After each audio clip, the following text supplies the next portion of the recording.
Amém? Vamos meditar na palavra. Se o irmão puder me ajudar me dando retorno aqui nesse outro microfone, ajudaria demais. Amém. Meus amados, a gente está entrando numa nova série chamada Quer Vitória. Pergunta para a pessoa do seu lado. Olha que pergunta crucial. Pergunta para ela: olha, meu irmão, você quer vitória? Sim ou não? Resolva a sua vida em nome de Jesus. Se você quer vitória, Deus tem uma palavra dele para a sua vida nesse momento em nome de Jesus. Eu acredito aqui que ninguém quer perder. Alguém quer perder? Pastor, eu gosto de perder. Eu gosto de estar nos times das pessoas que perdem. Sempre gostei. Na escola eu tinha prazer gigantesco em entregar o gol, né, e falhar. E eu acredito que ninguém aqui tem prazer na derrota. Todo mundo aqui quer vitória, em nome de Jesus. Deus tem tempo de vitória para a nossa vida. Só que a vitória no Senhor é diferente da vitória do mundão aí fora. Esses dias conversando com o Biel sobre a Bíblia, explicando para ele algumas historinhas bíblicas, e ele me perguntou: papai, qual o personagem que o senhor mais gosta na Bíblia? Aí ele disse, até completou a pergunta: o primeiro eu sei quem é. Aí ele disse que era Jesus. Mas o segundo, ele quer elencar, e eu disse: papai, não está bem nessa ordem, não. Realmente o primeiro é incontestável Jesus, mas um dos que eu gosto muito e que tem me inspirado, principalmente depois que o papai é pastor, é Neemias. Que a liderança dele é algo que me inspira muito, e a história dele é algo que pode servir de lição para a nossa vida, porque ele vivia num contexto muito difícil. Jerusalém, Israel, a nação de Judá, foi levada em cativeiro. Ou seja, imagina, a gente está aqui em Redenção, de repente chega uma outra nação, o pessoal lá de Aracoiaba, chega aqui e diz: olha, nós vencemos aqui a guerra, nós vamos levar vocês para lá, porque a gente não quer dizimar só a cidade, a gente quer acabar com a cultura de vocês, acabar com a religião de vocês, acabar com vocês enquanto nação. E aí leva o povo de Redenção para morar lá em Aracoiaba. Foi assim que aconteceu nessa época. Nabucodonosor leva a nação do Senhor, o povo do Senhor, por conta do pecado do povo, para morar lá longe, na Síria, distante de Jerusalém, de Israel. Então, no meio disso, nasce Neemias naquele local. Um dos nossos filhos nasceria lá em Aracoiaba, por exemplo. E aí ele nasce, mas consegue crescer. Ele vai e entende, e vai crescendo no meio de Aracoiaba lá, da prefeitura de Aracoiaba, ou seja, do reinado lá da Síria, e ele começa a ganhar destaque, ele chega numa posição invejável para muitos. Ele é o copeiro do rei, ou seja, o rei era alguém que era visto e as pessoas queriam derrubá-lo. Se acabasse com o rei, acabava com a nação, e acabava com o líder, cortava a cabeça do negócio e acabava com tudo. E aí, imagina, o cara que ia servir algo ao rei, ele tinha muita responsabilidade, porque a coisa mais fácil seria colocar uma mistura aqui, um veneno dentro da água do rei, entregar a ele e pronto, estava resolvido, e derrubava aquele homem. Então, o copeiro do rei, quem ia servir ao rei, era alguém com muito status e com muita influência, muito próximo, porque entrava constantemente. O rei: olha, me dá minha água de coco, aí lá vem Neemias. Olha, me dá aí uma aguinha, me dá um vinho, me dá uma coisa, e ele entrava e servia. Além disso, quando vinha bebidas assim, de fora, ele provava, ele tinha que experimentar a bebida, para que ele visse se estava contaminado ou não. Esperava-se um pouco, ver se Neemias passou mal, se está vivo, e aí sim, eu poderia servir ao rei. E aí, ele tem um irmão, nessa época, em mais ou menos 500 a.C., começam a voltar alguns povos da nação do Senhor para Jerusalém. E o irmão dele, no meio desse povo, Neemias capítulo 1, foi a Jerusalém e voltou, e Neemias estava ansioso e quer saber notícias da sua cidade, do seu país, da sua terra. Neemias 1, verso 2 diz assim: Anani, um dos seus irmãos, veio de Judá com alguns outros homens, e lhes perguntei acerca dos judeus que restaram, os sobreviventes do cativeiro, e também sobre Jerusalém. E eles me responderam: aqueles que sobreviveram ao cativeiro estão lá na província, passam por grande sofrimento e humilhação. O muro de Jerusalém foi, quem me ajuda? Derrubado, e suas portas foram destruídas pelo fogo. Ou seja, a gente está voltando para lá, Neemias, ainda, chegando em redenção novamente, mas os muros da cidade, nessa época, um muro de uma cidade derrubada era sinal de escárnio, de muita vergonha. A imponência da cidade começava pelo lado de fora, pelos seus muros. Quanto maior o muro, mais protegida estava a cidade, mais forte era a cidade. Uma cidade sem muro, era uma cidade vulnerável. O inimigo poderia chegar por onde quisesse e a hora que quisesse, que ela estava vulnerável. Aquele momento ali, Neemias se choca e aí ele resolve no seu coração: eu preciso fazer algo. O meu povo, a nação do Senhor, a minha cidade amada, Jerusalém, está derrubado, os muros derrubados, está com a porta lá queimada, eu preciso fazer algo. Mas pensa comigo, ele era copeiro, não era um engenheiro, não tinha destreza e habilidade nessa área. E pensa comigo também, ele vai em Jerusalém muito longe, cerca de 1.600 quilômetros. Naquela época, meu amado, não tinha moto, nem uma popzinha que fosse, não tinha. Ele tinha que ir, né? Muitos os teólogos dizem que ele fez essa viagem a camelo. Imagina o ritmo do camelo, como é que é o negócio, o balançado que é o negócio. Dizem que ele levou 2 meses nessa viagem.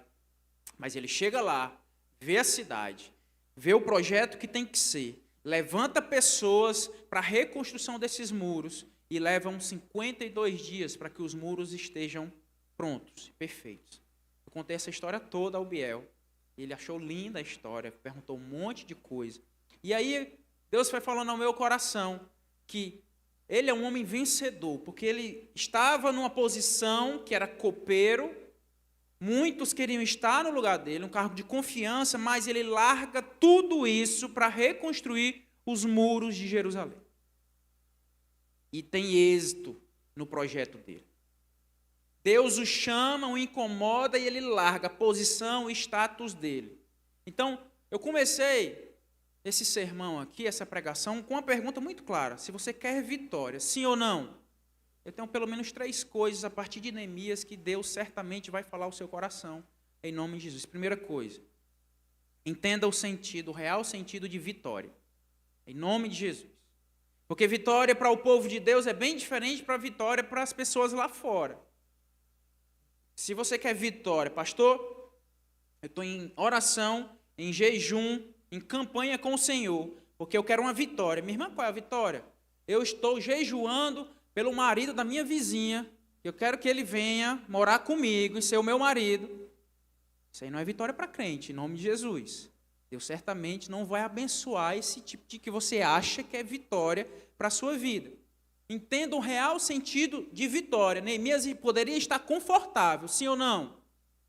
Bebia das bebidas do rei, comia lá do palácio do Senhor, resolve largar tudo aquilo para fazer uma viagem desgastante, sem saber se ia ter vitória ou não, mas escutando um chamado do Senhor, ele volta para a cidade dele, para liderar pessoas, para que os muros da cidade sejam reconstruídos.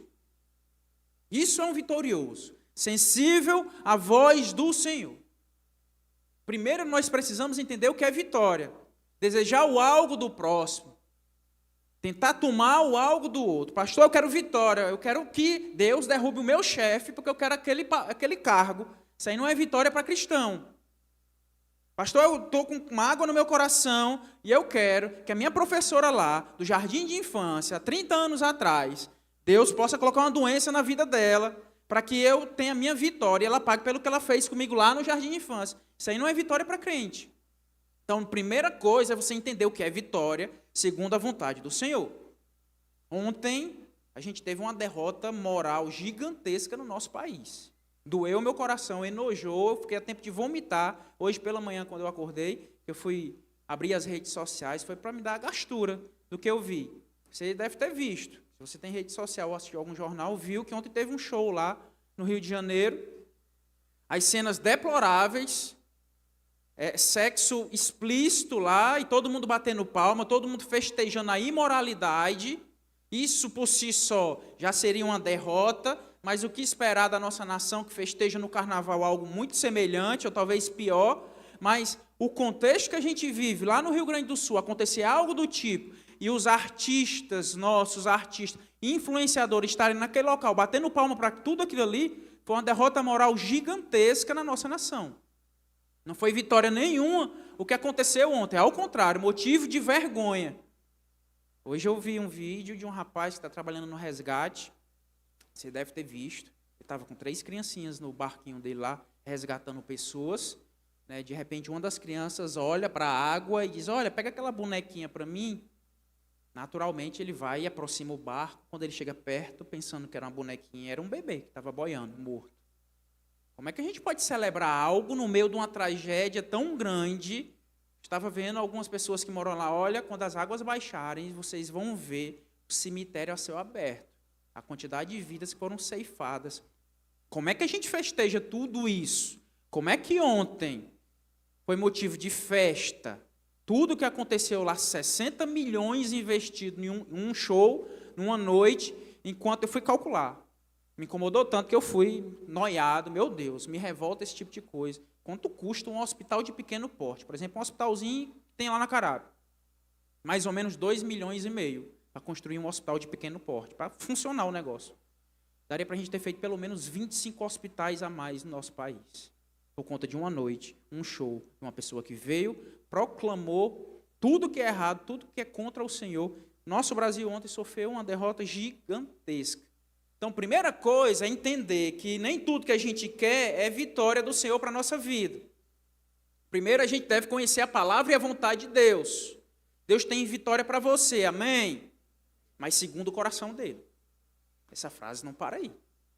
Deus, eu quero que eu estou fazendo uma campanha aqui milionária, eu quero enricar, mas será que é a vontade do Senhor para a sua vida? Será que a vitória que o Senhor tem para você é isso?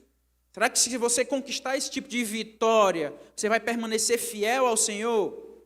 Deus tem uma perspectiva bíblica para a vitória. Provérbio 16, verso 32, diz assim, é melhor ter paciência do que ser herói de guerra. Olha o que Deus está dizendo. Tem pessoas que querem o aplauso, a fama, o status, ser condecorada. E Deus está dizendo aqui, invertendo o negócio, olha, eu prefiro os pacientes. Eu prefiro aqueles que aguardam. Aquele que domina o seu espírito é melhor do que o que conquista uma cidade. Quantas vezes a gente pensa que vitória no Senhor é conquistar, é acumular, enquanto que Deus está querendo trabalhar o seu coração, a sua alma. Quantas vezes a gente quer crescer e acredita que a nossa vitória está fora, enquanto que a nossa vitória de verdade está aqui dentro. Deus quer transformar o seu interior. Deus quer mudar o seu coração, te tornar uma pessoa paciente no Senhor. Deus quer que você responda com mansidão na sua casa, que aí será uma grande vitória para muitos aqui. Que é muito fácil aqui na igreja a gente dar a paz do Senhor e cumprimentar todo mundo e sorrir com todo mundo. Quero lhe perguntar, é na sua casa, no seu interior, se o seu coração, se você celebra vitórias lá. Para Deus, vitória não é sobre conquistar, mas sobre obedecer. Quer vitória, sim ou não? Você vai ter que obedecer ao Senhor. Não é sobre conquistas. Talvez Deus não tenha esse carro novo que você tanto pensa que é a sua vitória. Mas Deus tem um tempo de mansidão e de mudança interior no seu coração a partir de agora, para que a sua família veja a luz brilhando através de você. Marcos capítulo 8, verso 36, Jesus diz assim, pois o que adianta o homem ganhar o mundo inteiro e perder a sua alma? A nossa vitória não deve ser colocada nos dias nessa terra. Sua vitória tem que estar na eternidade. É a vitória final, o final que importa. Não adianta nada, durante todo o jogo você está ganhando de 10, 11-0, e no final leva uma virada. Qual a graça que teve? Nenhum. A sua vida nessa terra tem que, no final das contas, chegar diante do Senhor, Deus olhar para você e dizer, entra meu servo bom e fiel. Essa é a vitória verdadeira. Davi, ele venceu Golias enquanto não era nada aos olhos dos homens. No vale, ainda não era rei. Ainda era um pastorzinho de ovelhas, os irmãos dele nem confiavam tanto nele assim.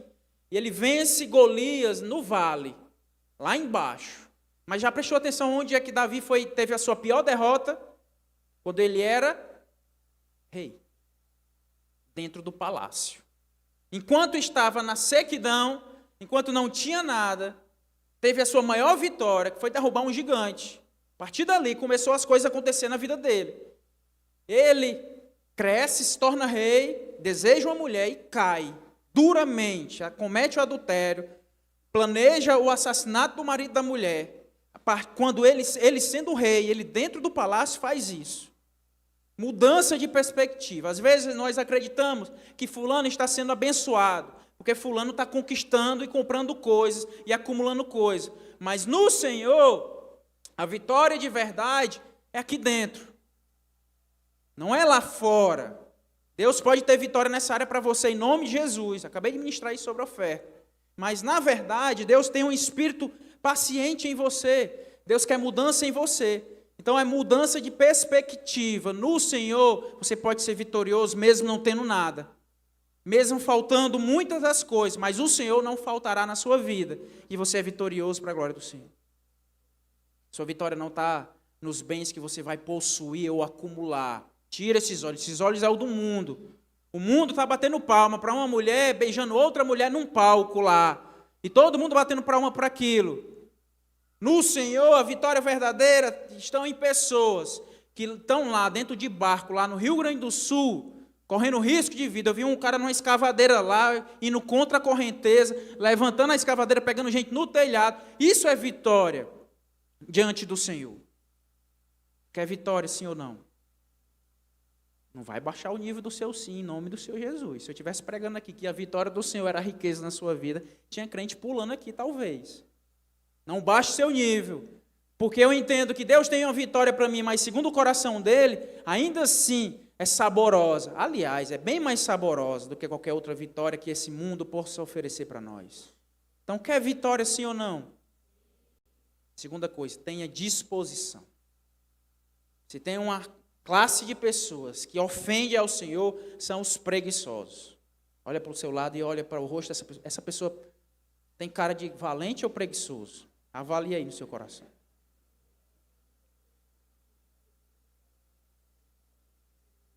Tem gente que só murmura, que só reclama, sim ou não? Reclama de tudo e não faz nada. Terceiriza tudo e não faz nada. Meu amado, você quer vitória? Tenha disposição. Saia de onde você está. Você não é uma árvore. Você não está preso ao local que está. Pastor, eu quero vitória na minha vida financeira. Amém. Faça algo diferente, que se você não fizer nada diferente, você não vai colher nada de diferente. Empreenda, estude, faça um curso, não sei. O que é que Deus está queimando no seu coração? Mais faça algo. Existe uma falsa espiritualidade no meio cristão, dizendo que coloca para Deus responsabilidades que são nossas.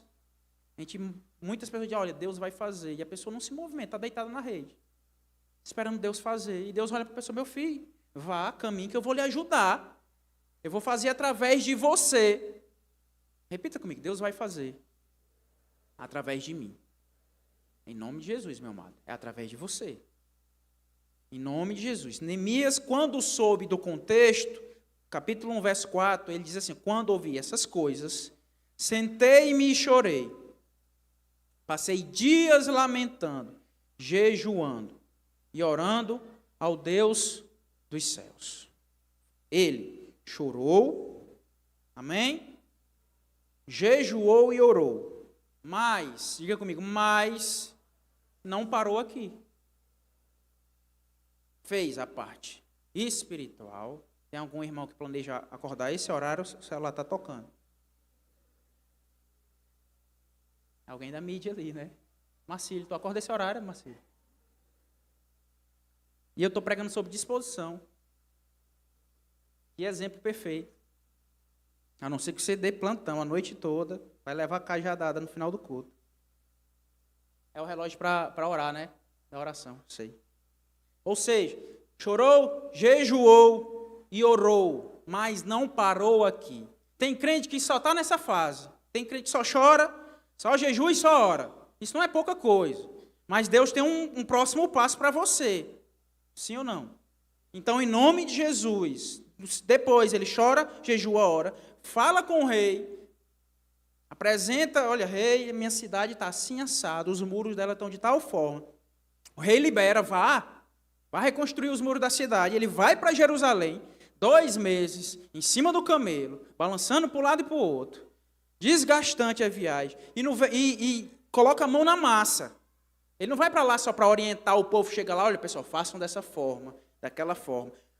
Neemias 4:22 diz assim, ó, naquela ocasião eu também disse ao povo, cada um de vocês e o seu ajudante devem ficar à noite em Jerusalém, para que possam servir de guarda à noite e trabalhar durante o dia. Você pode parar aqui e pensar, vixe, ele está dizendo que o povo tem que trabalhar de dia e guardar a cidade à noite. Mas e ele? Verso 23, os meus irmãos, os meus homens de confiança e os guardas que estavam comigo, nem tirávamos a roupa, e cada um permanecia de arma na mão. Disposição, sim ou não? Passava o dia na luta, reconstruindo um muro. À noite ele diz, olha, eu nem tirava nem a roupa. Ficava lá com a arma do meu lado, em prontidão. Porque se o inimigo viesse, a gente vai entender que teve oposição, não hoje, no próximo culto, teve oposição sobre a reconstrução, sobre a sua vitória, vai ter oposição, mas não é momento para isso hoje. Mas ele estava lá, pronto, nem trocava de roupa. Qual a lição disso tudo? Você pode dizer para mim, então, pastor, Deus está me ensinando a chegar em casa e nem tomar banho depois do culto, dormir com essa roupa mesmo, está pronto. Eu sei que muitos aqui iam amar isso. Glória a Deus, eu estou numa igreja que o pessoal não toma mais banho. A gente aprendeu com Neemias. É a mesma roupa, direto. Não é sobre isso, é estar alerta, disponível e se envolver. Todo mundo sabe, não é mistério para ninguém, que o pastor está orando para o quê? Para a gente ter um local nosso. Meu amado, você não sabe os bastidores, a quantidade de não que eu estou levando. Como é, pastor, o não que você está levando? O pastor de vocês, eu não tenho cara lisa para isso, para mim. Em relação à minha família, não tenho, mas em relação à igreja, Deus está me ensinando a ter cara lisa. Eu estou pedindo, sabe o que é pedir? Chegar para uma pessoa que tem terreno na região e dizer, olha, você quer doar para a igreja um terreno? E adivinha o que é que eu estou ouvindo? Não. Mas eu estou orando, jejuo, peço o pessoal para orar também por isso e vou. Vou lá em busca de receber o meu sim, uma hora dá certo. Mas recebendo não direto. Porque seria muito cômodo eu estar orando e esperar que Deus... De repente, a gente acorda aqui, tem um papel aqui com a doação de um terreno. Seria maravilhoso. Pode acontecer, amém.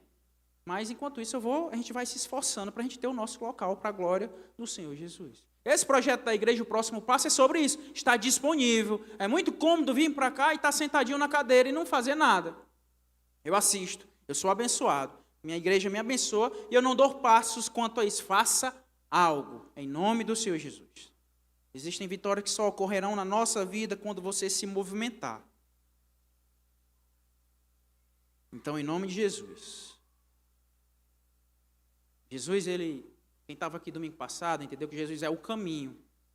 Amém? Ou seja, meu amado, Jesus não é parada. Ele é o caminho. Movimente-se em nome de Jesus. Ele poderia dizer, eu sou a parada, eu sou a verdade, eu sou a vida. A gente chega em Jesus, fica estagnado. Não tem nada a ver com isso. Jesus é o caminho. Eu chego em Jesus para avançar, para caminhar, para continuar a minha jornada. Tem muita gente que no mundão lá era forrozeiro, virava madrugada, chegava em casa todo sujo, cheio de lama, 5, 6 horas da manhã. Aceita Jesus e diz o quê? Agora eu vou me aquietar, tá certo? Não vou mais para forró. Mas agora é a hora do movimento para Deus, em nome de Jesus. É a hora de darmos passos e avançarmos e fazermos algo para a glória do Senhor. Já tem política, está começando o negócio. Tem gente que em época de campanha está com a bandeira lá balançando para um lado e para o outro. Todos os dias da campanha, não perde um comício, coisa do tipo. É um novo comício? Nem tem mais, né? Mas está lá, você sabe. E aí na igreja é triste, desmotivado, sentado, não faz nada. Está errado. Movimente-se, avance, esteja disponível para o reino de Deus. Sábado agora a gente tem o Dia das Mães. A gente vai fazer o Dia das Mães. O nosso Rio Grande do Sul foi ali na Serra, na Faísca. Teve uma chuva gigantesca, teve desmoronamento lá, alagaram algumas casas. E a gente fez, na época da peça aqui, uma campanha para lá, reconstruir algumas coisas, devolver alguns móveis para algumas famílias e tudo. E agora, no Dia das Mães, veio do Senhor essa sensação, esse sentimento, esse impulsionamento de dizer, olha, o Dia das Mães, ao invés de ser aqui, vão lá na comunidade, oferecer um jantar para aquelas mães que passaram um susto gigantesco nesse ano. E adivinha quem é que vai servir esse jantar? Olha para o seu lado e diga, você. E agora você diz, eu. Se você disse eu, Deus escutou, viu? Caiu na besteira. Meu amado, quer vitória? Movimente-se para a glória do Senhor Jesus. Para a glória do Senhor Jesus. Não cabe mais à igreja do Senhor nessa nação esperar pelos nossos políticos. Já passou dessa época. Não tenha mais essa expectativa. Cabe a nós, enquanto nação do Senhor, começarmos uma revolução social nessa nação para a glória do Senhor Jesus. Cabe a nós subirmos aquela serra e oferecermos talvez o melhor dia das mães para aquelas mães que estavam assustadas até um dia desse. E vão ter um lindo banquete, sentar numa mesa posta, prato, garfo, faca, uma comida gostosa, feita pela Suzanheira, e garçons lindos que vão servir essas mães. Só não pode ser garçom quem for mãe. Quem for mãe vai subir para ser abençoada também, participar da festa lá. Mas os outros, quem não é mãe aqui? Eita, que é mãe tem na igreja? Não levantou a mão. Quem for homem, quem for mulher que não é mãe, sobe para servir em nome do Senhor Jesus, para a glória do Senhor Jesus. Sexta-feira, pela manhã, nós conseguimos um local lá, que vai ser a futura igreja do irmão Océlio lá. Está cheio de mato, está sujo, precisa de uma iluminação. Sexta pela manhã, nós já precisamos de alguns voluntários para subir, para capinar mato. Amém?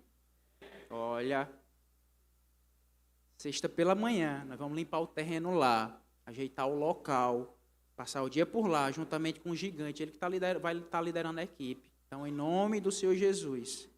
Sexta tarde, 3h30, a gente vai se encontrar aqui, para subir a serra também, e convidar todas as mães da região lá para participar do jantar, que vai ser no sábado. Agora, sexta agora e sábado agora. Sábado, 5 horas, a gente quer estar iniciando lá. Você não pode na sexta, finalzinho do sábado, talvez você está saindo do seu trabalho. Suba e vá servir, ser garçom lá, para a glória do Senhor Jesus. Meu amado, quer vitória ainda na sua vida? Sim ou não? Terceiro e último conselho de hoje. Coloque Deus na batalha.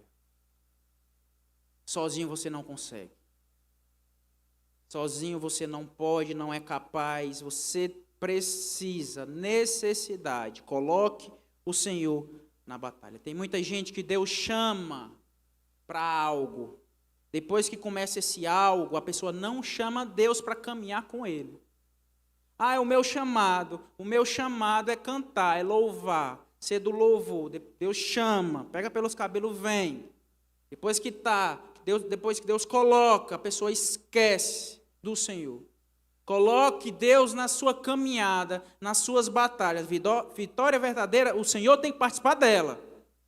Não existe. Vitória humana sem o Senhor é derrota. Pode ser o que for. Você conquistou o quê? Que teve que largar o Senhor. Está milionário hoje. Largou o Senhor, é derrota.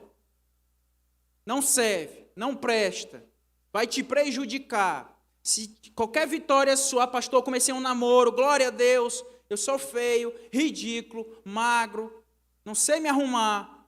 E Deus abriu aí os olhos de uma menina, não sei de que forma, eu estou namorando com ela agora. Mas tem um detalhe, ela não quer nem saber de Deus. É fã da Madonna.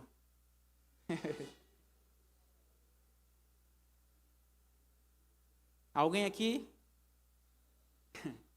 Não é vitória, é derrota para a sua vida. Fuja disso, corra disso. Em nome de Deus, tem um tempo de uma mulher segundo o coração dele para a sua vida. Amém, Chifre? Chifre faz bolo, minhas irmãs, em nome de Jesus. Mas Deus tem esse tempo para você, para a glória do Senhor Jesus. Fuja de atalhos. Quer vitória? Escuta o Senhor. Perceba o Senhor. Coloque, insira o Senhor nas suas lutas. Diga assim comigo, eu não consigo sozinho. Aceita isso, em nome de Jesus. Você precisa do Senhor para cada passo na sua vida, para cada vitória na sua casa. Coloque Deus nas suas batalhas, em nome do Senhor Jesus. Lembra de Moisés diante do Mar Vermelho, Êxodo 14, diz assim, verso 14, o Senhor lutará por vocês, então somente acalme-se.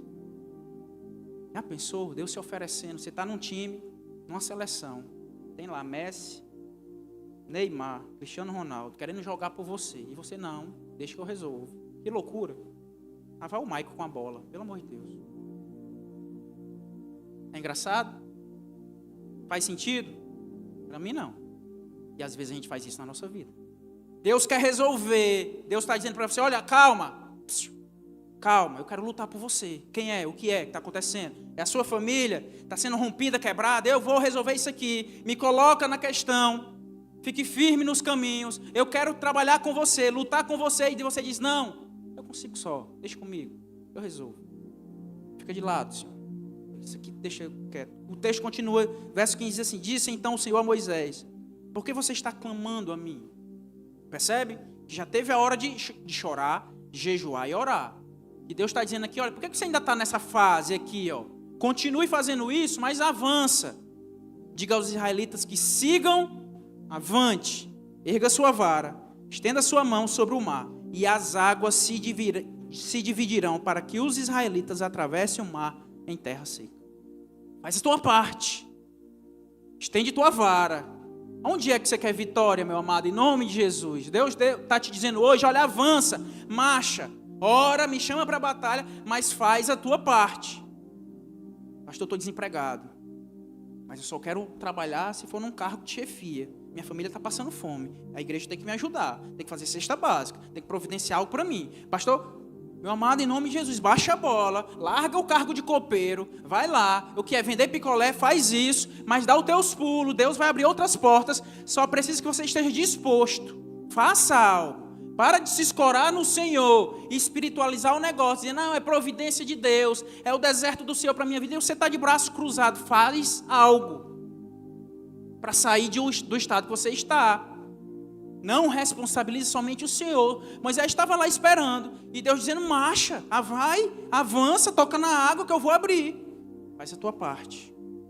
Talvez você se pergunte, Júnior, como é que eu coloco Deus na batalha? Neemias, capítulo 2, verso 4, diz assim, o rei me disse, o que você gostaria de pedir? Neemias poderia ter respondido na lata, na bucha. Ele diz o seguinte, então orei ao Deus dos céus. Sabe como é que você coloca Deus na batalha? Sim ou não? Orando. Amanhã às 6 horas tem sala de oração aqui na igreja. Ore. Todos os dias. Em cada decisão. Em todo o tempo. O mais óbvio que seja. Eu sei que Deus quer um local para a gente. É a igreja dele. É o corpo dele. Um local maior para nós. Mas mesmo sabendo disso, eu oro todos os dias por isso. Entendendo? Deus é o Senhor que vai abrir porta. É o Senhor que vai fazer. É a oração. Então, no livro de Neemias existem 11 orações. Nenhum outro livro da Bíblia tem tantas orações. Nenhum. Pode cascaviar. 11 orações. Em todo momento ele orava. Quando ele sabe da situação de Jerusalém, Neemias 1:4. Quando ouvi isso, sentei e me chorei. Passei dias lamentando, jejuando e orando ao Deus do céu. Quando ele é afrontado pelos opositores, Neemias 4:4. Ouve-nos, ó Deus, pois estamos sendo desprezado. Ele responde com oração. Quando ele ia ser atacado, Neemias 4:9, nós, porém, oramos ao nosso Deus e pusemos guardas de dia e de noite para proteger-nos dele. Ore em todo tempo, em toda circunstância, converse com o Senhor, que Deus vai resolver suas questões em nome do Senhor Jesus. Segunda coisa, como colocar Deus na batalha? Obedeça. Por que eu devo obedecer? Olha a frase que eu vou dizer agora. Oração sem obediência não vai gerar resultados na sua vida. É pesada, mas é bíblica. Você pode estar gastando muito tempo em oração.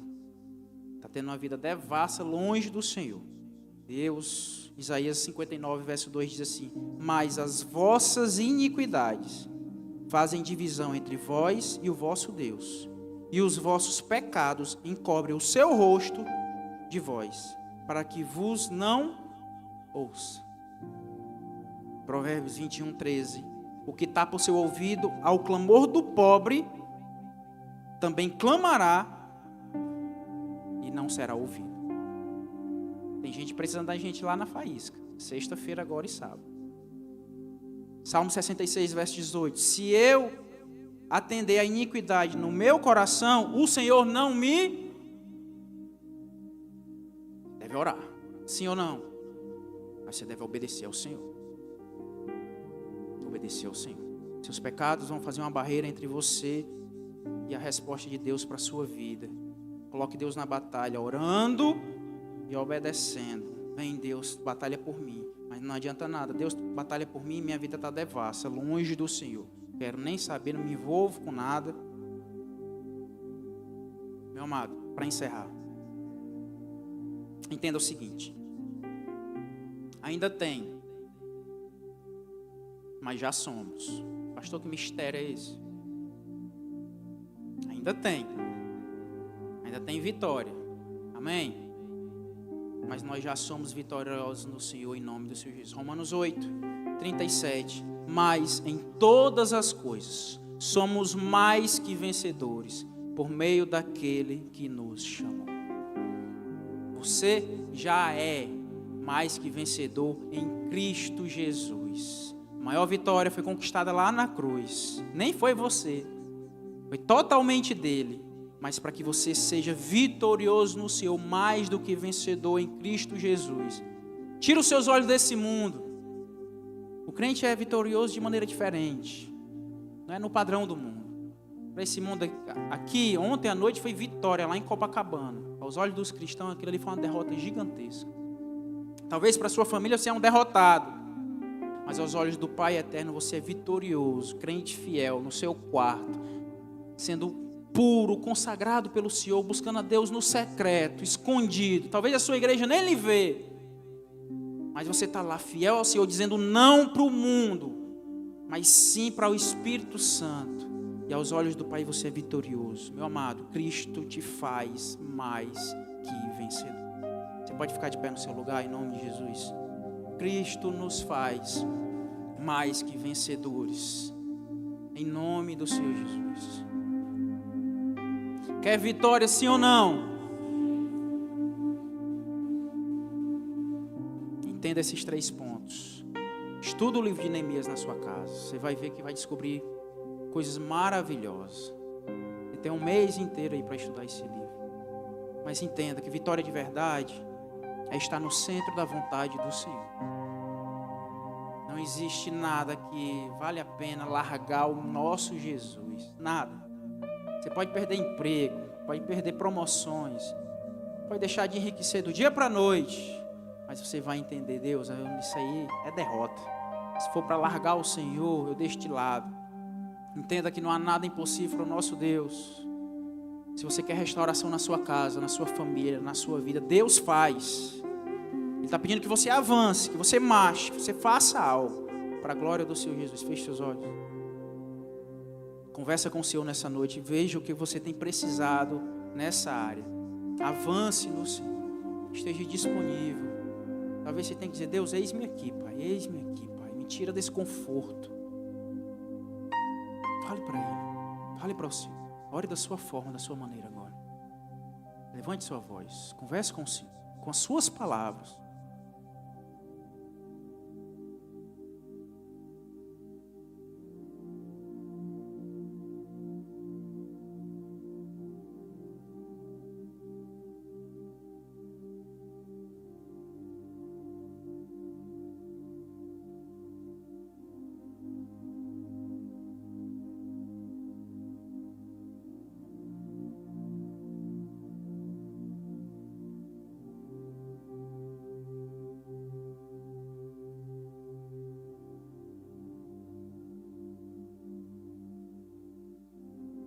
Que a igreja permaneça em oração. Quero perguntar talvez uma pessoa nesse lugar.